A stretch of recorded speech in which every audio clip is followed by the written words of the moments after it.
भाई एक्सीडेंट उड़ते होते बच गया। दिस वॉज वेरी अनएक्सपेक्टेड यार। बाकी सब स्पेयर रखे थे, ये तो बहुत ही अनएक्सपेक्टेड था।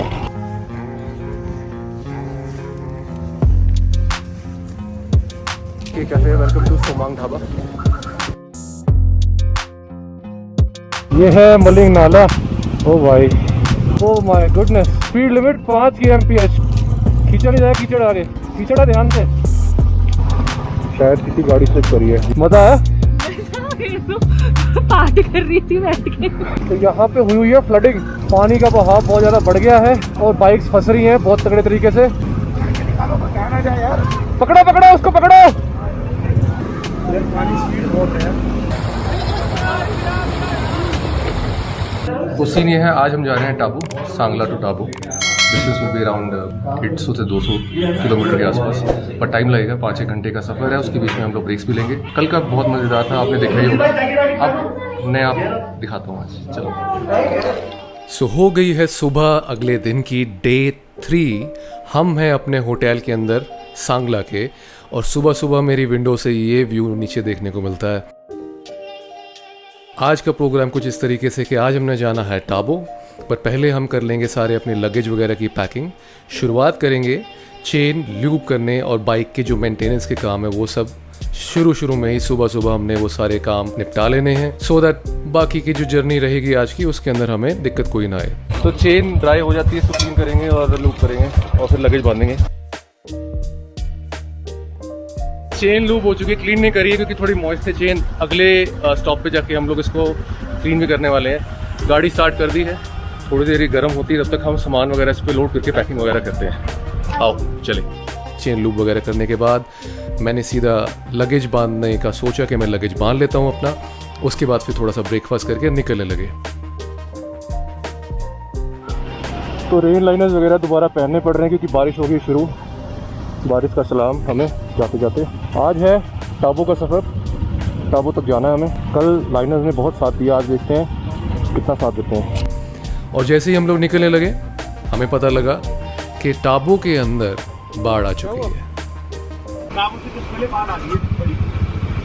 से पहले बाढ़ आ गई है।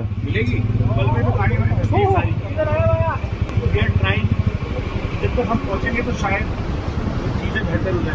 तो अभी नागपुर तक तो चलो। ओके। वहाँ पे नागपुर में एक बंदा है, मैंने उसको बोल दिया है, तो कह रहा है मैं आपको अपडेट लेके देता हूँ आगे। मैं हमारा रूट अच्छी है, बाढ़ नहीं ना, मलबा आ गया बाढ़। डिसाइड करना पड़ेगा वहाँ जाके। तो कह रहे आप जाओ, कोई दिक्कत नहीं है, जब तक आप पहुँचोगे हाईवे क्लियर हो चुका होगा और 1-8 घंटा रुकना भी पड़ेगा तो रुक जाना। ठीक है। तो अगर मैं इस दिन को समराइज़ करना चाहूँ ना, तो दिन की शुरुआत से लेकर दिन के एंड तक कुछ ना कुछ पसूड़ी पड़ी रही है। शुरुआत के दिन शुरू होते ही सुबह सुबह बारिश आनी शुरू होगी, जो कि पूरा का पूरा दिन चलती रही। हमारे पूरे रास्ते में हम भीगते भीगते गए हैं। यहाँ पे भी आप नोटिस करोगे मैंने अपना रेन गियर पहन रखा है, और जो रास्ता है इतना चिकना है, इतना कीचड़ है, जगह जगह पे चांसेस हैं स्लिप करने के, लेकिन फिर भी हम हिम्मत दिखाते हुए धीरे धीरे एक दूसरे के पीछे पीछे चलते हुए आगे बढ़ रहे हैं।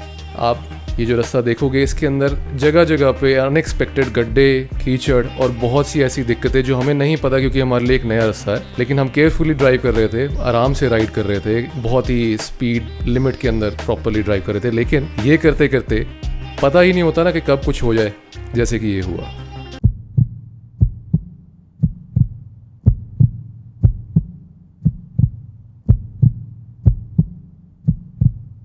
भाई एक्सीडेंट उड़ते होते बच गया। अभी बस हुआ क्या, स्लिपरी हो रखा है, कीचड़ है जगह जगह पे। तो रोड बहुत छोटी सी नैरो सी कीचड़ में से निकल रही थी। मैंने उसमें से निकालने की कोशिश करी, लेकिन गाड़ी थोड़ी सी आउट ऑफ डिसबैलेंस हुई, लेकिन भगवान ने बचा लिया।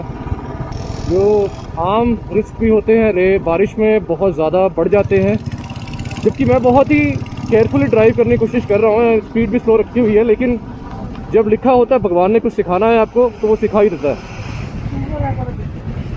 स्लिप कर गया था ना।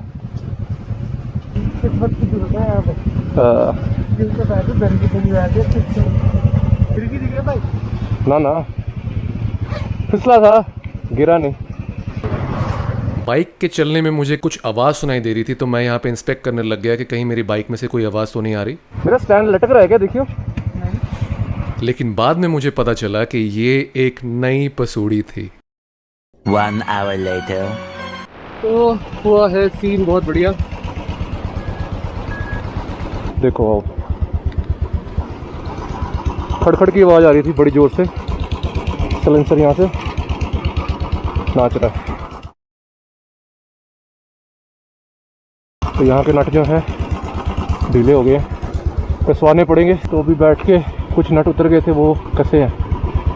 15-20 मिनट का हॉल्ट हो गया ये कम से कम।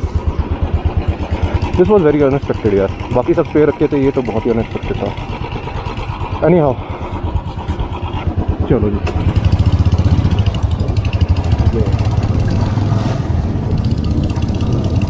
तो यहाँ पे सपोर्ट के लिए सारा कॉन्वॉय मेरे साथ रुक गया था, ये सारी की सारी गाड़ियाँ और साथ में टेल भी। लेकिन ये सपोर्ट के बावजूद प्रॉब्लम्स ख़त्म नहीं हो रही थी। 2 hours later.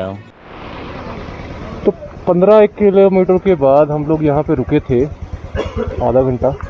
यहाँ पे एक कार मैकेनिक की शॉप पे इनके टूल्स वगैरह लेके हमने कोशिश करी बांधने की इसको, बट खोलते खोलते दूसरा नट केसिंग में लगा जंग की वजह से घुमाया तो प्रेशर डाल के टूट गया।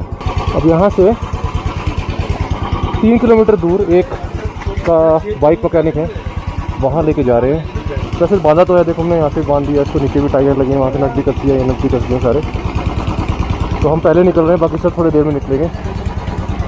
हम आगे जाके स्पिलो में रुकेंगे। स्पिलो यहाँ से 2-3 किलोमीटर आगे है। चलो जी।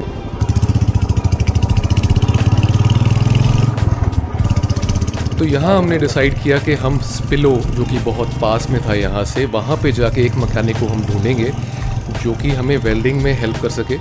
ये जो नट टूट गया है सिलेंसर का, उसको हम वेल्ड करवा के, इसको जुड़वा के बाकी का ट्रिप अपना रिज्यूम कर सकें। पर प्रॉब्लम ये थी कि एक एक्सपीरियंस्ड वेल्डर मिलना ऐसी जगह पे बहुत मुश्किल था, क्योंकि ये सिचुएशन बहुत ही कॉम्प्लेक्स थी। कॉम्प्लेक्सिसिटी को और बढ़ाते हुए साथ में प्रॉब्लम्स कुछ जुड़ भी रही थी, जैसे कि बारिश, जगह जगह पे लैंडस्लाइड्स, पत्थर, और साथ ही साथ मुझे एक अवेयरनेस रखनी पड़ रही थी माइंड के अंदर कि कहीं मेरा साइलेंसर जो मैंने किसी तरीके से बांध तो रखा है, लेकिन अगर वो हिलते हिलते हाई स्पीड की वाइब्रेशंस की वजह से अगर वो गिरता है तो प्रॉब्लम आ जाएगी।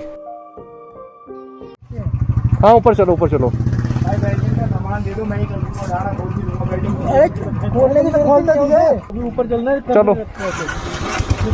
हाँ हाँ, चल। तो मैकेनिक ढूंढते ढूंढते हम नाको की साइड पे जाते जाते रास्ते में पता किया, लेकिन यहाँ मैकेनिक मिल नहीं रहे हैं। तो अब हमने डिसाइड किया है, थोड़ा जुगाड़ जो किया है सिलेंसर के ऊपर, उसको हम लेके जाएंगे आगे नाको तक। नाको में कोई वेल्डर ढूंढ के वहाँ से बोर्ड जो टूट गया उसको निकालने की कोशिश करेंगे, और तब तक कोशिश यही रहेगी कि सिलेंसर चिपक के सट के बाइक के साथ चलता रहे। पत्थर ही पत्थर। ये शायद रोड बन रही है क्या? ये लैंडस्लाइड हुआ था क्या? ये लैंडस्लाइड हुआ है। तो यही जो पत्थर अभी बीच में अभी आप देखोगे, इसी तरीके से पत्थर जगह जगह पे रोड के ऊपर आए हुए थे। तो पहाड़ों पे चलाने का एक रिस्क फैक्टर और है बारिश के सीज़न के अंदर, वो ये है कि पत्थर हैं ऊपर से गिरने के चांसेस रहते हैं, तो बच के चलानी पड़ती है। तो मेरी सपोर्ट के लिए 3 राइडर्स मेरे साथ जुड़े थे, दैट वाज पुनीत, शुभम और सनी भाई। तो हम चारों के चारों अपने कॉन्वॉय से थोड़ा अलग हो गए थे। हमें उनसे कैचअप करना था, कॉन्वॉय क्योंकि आगे जा चुका था, और धीरे धीरे डिस्टेंस कवर करते करते हम उनसे एक जगह पे, एक पॉइंट पे आके जहाँ हमारा कॉन्वॉय रुका हुआ था, हम उनसे मिल लिए। कॉन्वॉय से हम लोग मिल लिए हैं। यहाँ पे एक चेक नाका और है पीछे, और यहाँ पे रुके हैं, एंट्रीज हो रही हैं। हाँ, लिटिल रिलैक्सिंग। जायजा ले लें, ओह मुआयना ले लें जरा।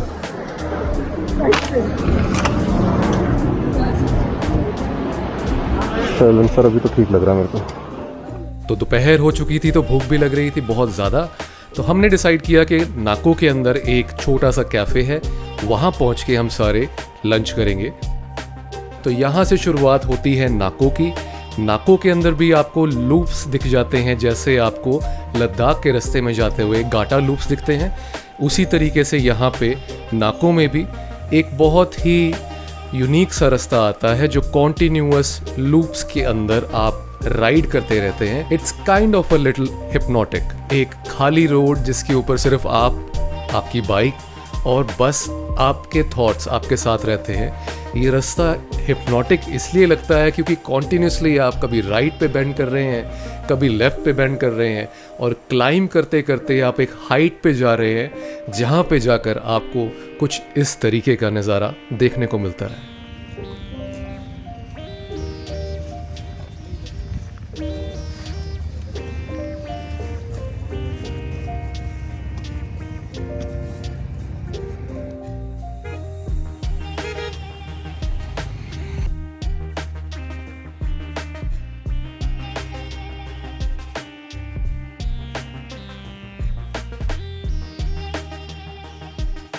तो यहाँ पे फोटोग्राफी हो गई है। नाको यहाँ से सिर्फ 5-7 किलोमीटर दूर है। बहुत ही अच्छा व्यू था यार पहाड़ों के पास। हम भी ऊपर पहुँच के नाको में अब कुछ खाएंगे पिएंगे और वहाँ पे बात करता हूँ आपको। चलिए।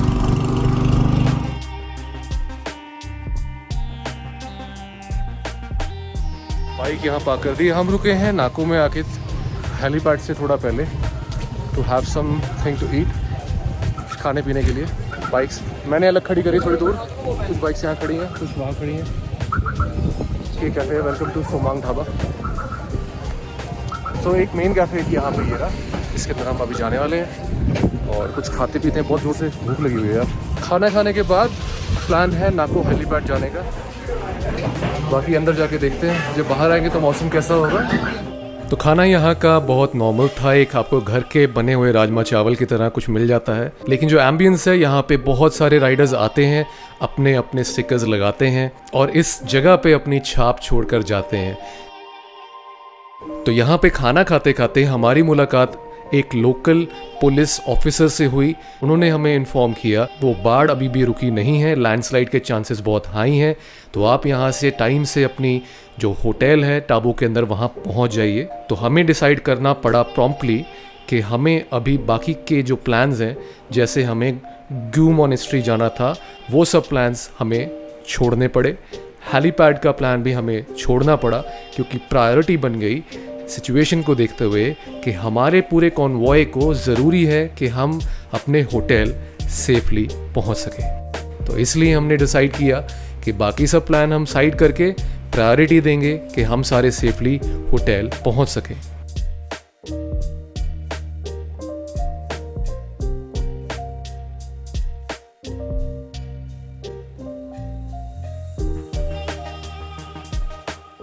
अभी अभी एक लैंडस्लाइड हुआ है, थोड़ा बच के चलना पड़ेगा यहाँ पे। तो डिसाइड तो हमने कर लिया कि हमें सीधा होटल पहुंचना है, लेकिन होटल और हमारे बीच अभी भी काफ़ी फासला बाकी था और इस फासले के बीच में बहुत सारे ऐसे ऑब्स्टेकल्स थे जैसे कि लैंडस्लाइड्स और हमारी पहली वाटर क्रॉसिंग जिसका नाम था मलिंग नाला।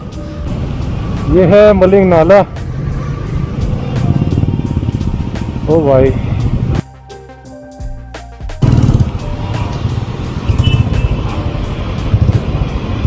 तो मलिंग नाले की एक चीज़ जिस पे गौर करा जा सकता है कि ये एक ऐसा जोन है जहाँ पे ऊपर से पानी के साथ साथ पत्थर भी गिरते हैं, इसीलिए इसको शूटिंग जोन भी कहा जाता है।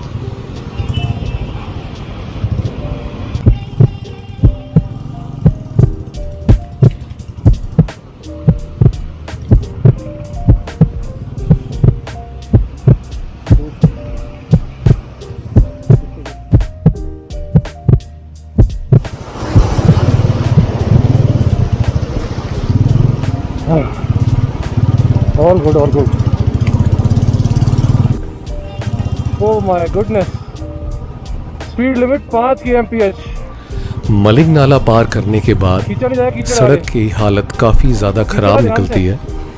यहाँ पे लेफ्ट साइड पे आप देख रहे होंगे कि रेलिंग्स भी नहीं है और सड़क तो कच्ची है ही, ऊपर से बारिश की वजह से इस सड़क पे जो कीचड़ इकट्ठा हो गया है, प्लस जो ऊपर से पत्थर गिर रहे हैं रोड के ऊपर आने की वजह से स्लिप करने का चांसेस बढ़ जाते हैं। 5 किलोमीटर पर आवर की स्पीड के साथ साथ यहाँ पे up slopes and down slopes भी मिलते हैं, जहाँ पे आपको थोड़ी सी डिफिकल्टी आ सकती है अगर आप पहली बारी राइड करने के लिए आए हैं तो। In land of lama do not be gum. Road आ गया यार साहब, बट डाउन स्लोप पे ध्यान से। So it is not recommended कि आप अकेले सोलो स्पीति में राइड कर आएँ। जब भी आएँ तो एक सपोर्ट हमेशा लेकर आएँ। हम आ तो बारिश के मौसम में रहे हैं, लेकिन अगर आप इमेजिन कर पाएँ कि ये सर्दियों के मौसम में ये पहाड़, ये व्यू, ये लैंडस्केप कितना खूबसूरत दिखता होगा। ये सारा जो पहाड़ है ये बर्फ़ में ढका रहता है सर्दियों के मौसम में, और यहाँ की राइड अगर आप बना रहे हैं तो बहुत ही खूबसूरत नज़ारे आपको देखने को मिलते हैं। पर हम आए हैं मॉनसून के मौसम में, तो जायज़ सी बात है कि हमें ऐसे डिफ़िकल्ट रास्ते मिलने वाले हैं जैसे कि ये। तो ये है गंदा रास्ता, कीचड़ वाला। अगर आप एक ऐसे सर्किट को कवर करने वाले हैं जहां पे मोस्टली ऑफ रोड रास्ता होने वाला है, तो रिकमेंडेशन ये है कि आप खुद भी प्रिपेयर होकर आएँ स्किल वाइज, और दूसरा बाइक को भी प्रिपेयर कर आएँ। पहली चीज़ जो है खुद को प्रिपरेशन से रिलेटेड, आपको कुछ घर पे के आसपास ही ऑफ रोड चला के देखना चाहिए। जैसे हमारे ग्रुप में एक सेशन प्रॉपर रखा था ऑफ रोडिंग का जाने से पहले, सो दैट हमें एक आइडिया मिल जाए कि ऑफ रोड या कीचड़ में चलाने का क्या एक्सपीरियंस रहता है और क्या हैंडलिंग स्किल्स रिक्वायर्ड रहते हैं। सिमिलरली अपनी राइड या बाइक को प्रिपेयर कर आएँ, उसमें ऑफ रोड टायर्स लगाएं। हाईली रिकमेंडेड है, क्योंकि मैंने यहाँ पे सिंस मैं एक इलेक्ट्रा राइड कर रहा हूँ, मैंने कोई कसर नहीं छोड़ी, क्लच प्लेट से लेकर चेन स्प्रॉकेट तक, और साथ ही साथ ऑफ रोड टायर्स भी मैंने इसमें ये सभी चीज़ें मैंने चेंज करवाई थी, जिसकी वजह से काफ़ी मदद मिली मुझे थ्रू आउट माई जर्नी। अगर राइडिंग की बात करूं तो ऐसी जगह पे राइड करने का मज़ा कुछ और ही है। हाँ, ये थोड़ा एडवेंचरस तो है ही, बट साथ ही साथ आपको मौका मिलता है कि आप एक ऐसी जगह को ऐसे मौसम में एक्सप्लोर कर सकें जिस मौसम में ज़्यादातर लोग आना पसंद नहीं करते। बारिश अभी भी रुकी नहीं थी, जिसकी वजह से हमें अपने रेन लाइनर्स, कवर्स एंड सब कुछ पहन के रखना पड़ रहा था। जब हमें थोड़ी सी ब्रेक लेनी थी तब हमें रियलाइज़ होता था कि कहीं ना कहीं पानी अभी भी हमारे गियर के अंदर जा रहा है। मेरे जूते पूरे भीग चुके थे, ग्लव्स पूरे भीग चुके थे, पैर हो गए पूरे गीले। मेरे को लग रहा है मलिक नाला पे पैर भीग गए हैं बहुत बुरी तरीके से। हाँ, tough terrain man, tough terrain, not an easy cake. तो दिन की शुरुआत से जैसे मैंने बताया कि कुछ ना कुछ मिसहैपनिंग्स हो ही रही थी, और वो होना हमें एक्सपेक्टेड था कि वो होंगी, तो यहाँ पे भी वही हुआ। साथ में जो कीचड़ भरा पानी आपको दिखाई दे रहा है, वहाँ पे हमारे कॉन्वॉय में से एक राइडर की बाइक स्पीड से निकलने की वजह से कीचड़ था अंदर और स्लिप कर गई। शायद किसी गाड़ी स्लिप करी है, ये सुंदर भाई की गाड़ी स्लिप करी है। A few moments later. Tough यार, it is very tough, but will do it. तो धीरे धीरे अपने होटल की तरफ बढ़ते बढ़ते हम पहुंच गए सुमडो, जहाँ पे प्लान था कि हम एक कैफे में बैठ के आराम से एक कप या 2 कप गर्मा गर्म कॉफी या चाय कुछ पी पाएं, और यहाँ तक का जो रास्ता हमने कवर किया है उसके बारे में 2 बातें आपस में कर पाएं।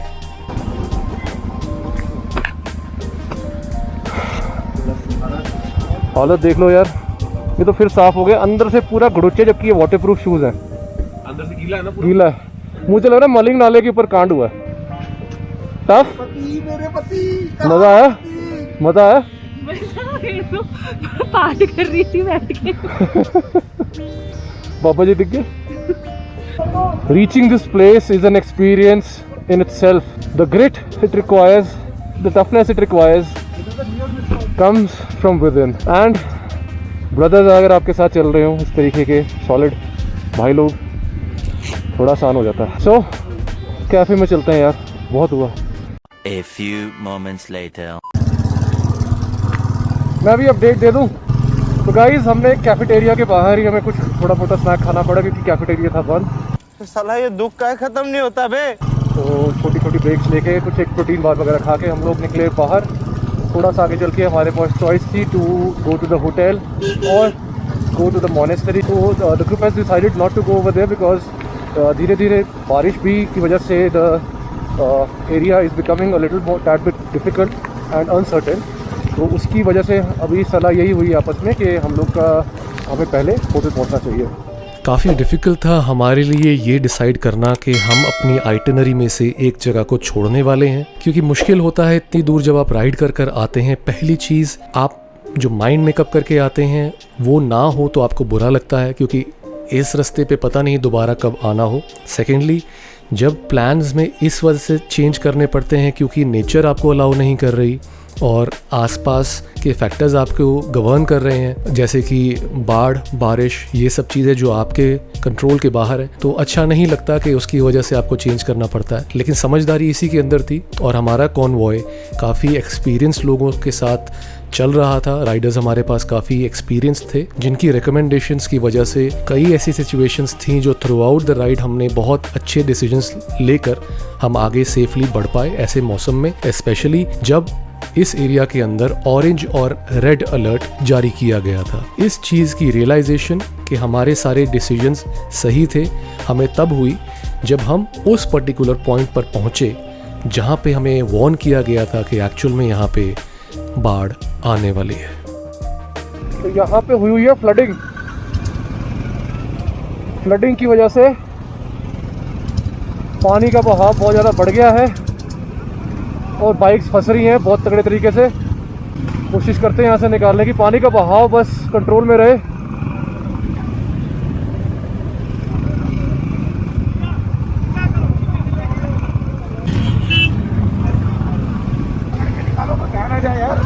पकड़ो उसको पकड़ो। हमारे लिए टाइमली डिसीजन लेना इंपॉर्टेंट हो रहा था, क्योंकि जैसे जैसे हम डीले करते जा रहे थे पानी का बहाव और तेज़ होता जा रहा था, और अगर ऐसा ही चलता रहा तो हाई पॉसिबिलिटी है कि बहाव इतना बढ़ जाए कि कोई भी इस क्रॉसिंग को पार ही ना कर पाए। तो यहाँ लोकल्स ने काफ़ी मदद करी आसपास, जो साथ में हमारे टैक्सीज़ या टूरिस्ट बसेस चल रही थी जो लोकल की, वहाँ से उतर के उनके कंडक्टर्स और ड्राइवर्स जो कि रेगुलरली यहाँ से क्रॉसिंग करवाते हैं, उन्होंने काफ़ी हमारी कॉन्वॉय की और बाकियों की भी मदद करी। उन्होंने बुलाया कि आप इसको क्रॉस करने की कोशिश करो। तो जैसे ही पंकज भैया अपनी बाइक लेके जाने लगे आगे, वो बाइक फंस गई। मैं जब थोड़ा आगे पहुंचा मैंने ये देखा, और ईशान कह रहे थे कि एक बाइक को निकालने के लिए 4 जने लगेंगे, और मैंने देखा कोई उतर नहीं रहा।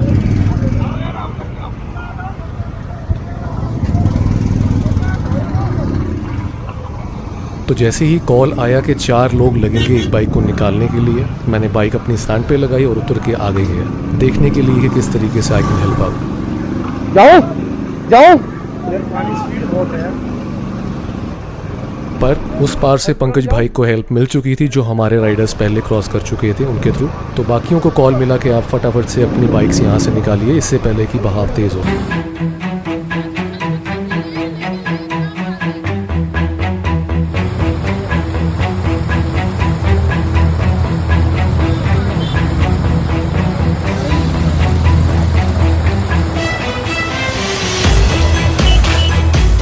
पर ये हमारी प्रॉब्लम्स का एंड नहीं था।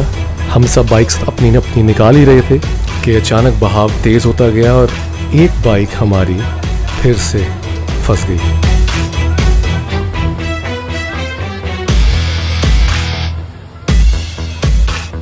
ये हमारे लिए काफ़ी डिफ़िकल्ट होता जा रहा था। रीज़न बीइंग कि जैसे जैसे हमें टाइम लग रहा था सबको क्रॉस करने में, धीरे धीरे पानी का बहाव और बढ़ता जा रहा था। जितना डीले हम करते जाते उतना पानी का बहाव तेज़ होता जाता, तो जो बाद में लोग आ रहे थे उनके लिए बहुत डिफ़िकल्ट हो जाता क्रॉस करना। हमने बाइक स्टार्ट करने की कोशिश करी लेकिन बाइक स्टार्ट नहीं हो रही थी, इसलिए ज़रूरी बन गया कि हम में से कुछ लोग पानी के बहाव में उतरें जो कि बहुत तेज़ था, और जाकर उस बाइक को खींच कर निकालें। ये हमारे लिए एक टेस्ट था, बहुत ज़रूरी टेस्ट था, क्योंकि पानी का बहाव इतना ज़्यादा तेज़ था। मैं खुद भी उतरा था, मेरे पैर के नीचे से ज़मीन बहाव के साथ खिसकती जा रही थी बार बार। तो ये हमारे लिए एक बहुत ही ज़रूरी टेस्ट था हमारे टीम वर्क का। हम सब ने कोशिश करके बाइक बाहर निकाली।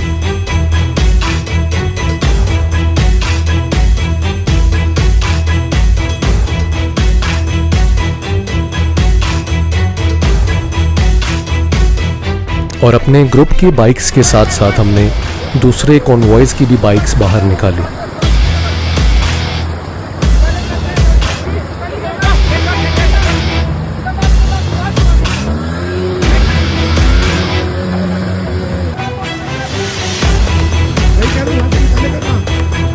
धीरे धीरे सारा का सारा माहौल एनर्जाइज होता गया। हम बहुत ही मोटिवेटेड फील करते गए और एक हौसला बढ़ता गया, जिसकी वजह से जो लोग इस पार आ चुके थे वो बहुत ही जोश के साथ दूसरों को क्रॉस करवा रहे थे।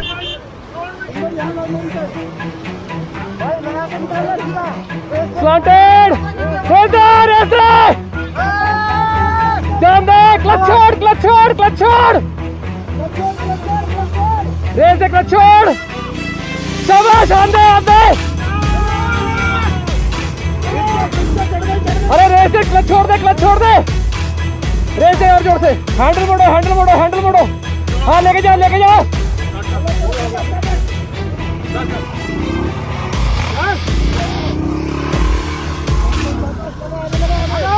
रोड पे ले जाओ! रोड पे! रोड पे! क्लच छोड़ के सीधा आंदो! Easy easy easy easy! कुछ जाओ!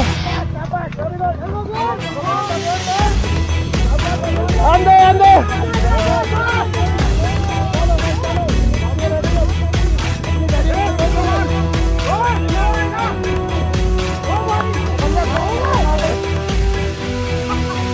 तो अभी ना वाटर क्रॉसिंग एक्चुअली ऊपर क्लाउड बर्स्ट हो गया, फट गया बादल, जिसकी वजह से पानी का बहाव बहुत बढ़ गया था। हमने अपनी 10-15 बाइक्स निकाली हैं और 2 ग्रुप्स को और हेल्प किया। Hats off to our team. अब होटल की तरफ फटाफट निकलते हैं। सब कुछ भीग गया। जाएंगे 5 किलोमीटर है यहाँ से Tabo. We'll try to get there as soon as possible because बारिश भी धीरे धीरे बढ़ रही है। ओ भाई, rain gear is almost fucked up.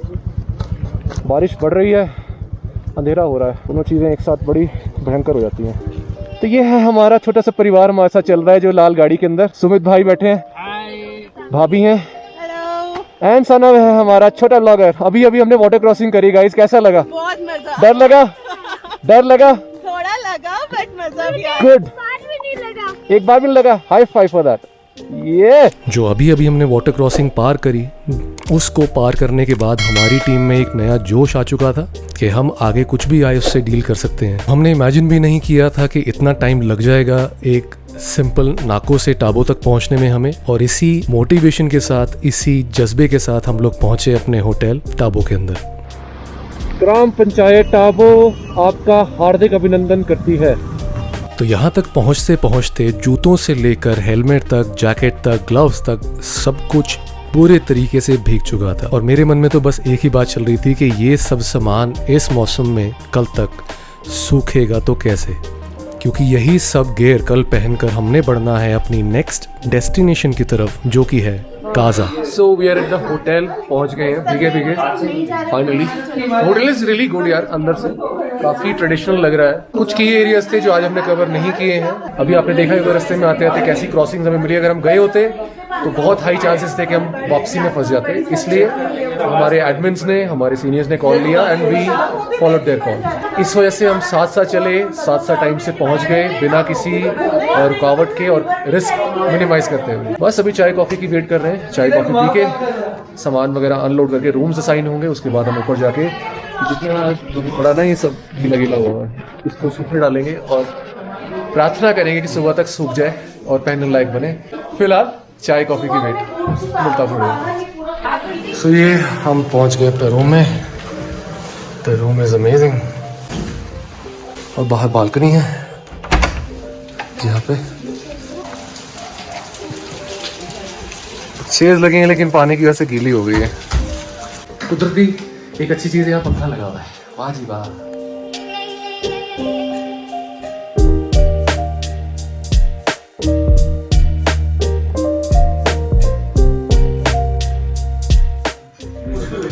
ये सिटिंग अरेंजमेंट है बहुत ही ट्रेडिशनल, कंफर्टेबल तो है, साथ में ट्रेडिशनल है यहाँ का। और इस चीज़ को, जिसकी मेंटेनेंस सैंक्टिटी को प्रिजर्व किया हुआ है, शू रैक वहाँ पे है, शूज़ वहाँ उतारे हैं हमने और फिर आके ट्रेडिशनली हम यहाँ पे आके बैठे हैं। First I am having my appetiser, my soup. Isha is also having it. Tasty है। तो रात को आराम से ऐसी जगह पर बैठकर एक कंफर्टेबल कल्चरल डिनर करने के बाद थोड़ी सी बातें हमने ईशान भाई से करी regarding his experience in this Spiti valley. वहाँ पर से इमोशनल के रोया, सब किया और हम लोग रिलेट कर पा रहे थे। एंड वी लिटरली सेलिब्रेटेड कि हमने स्पीति कर लिया विद इन 5 डेज, पूरा सर्किट। और ये सब करने के बाद आराम से सोने के बाद अगली सुबह हम लोग अपने होटल में उठे अपने एक नए दिन के लिए, क्योंकि आज हमें जाना था काजा। एक नई सुबह, एक नया दिन, एक नई जगह।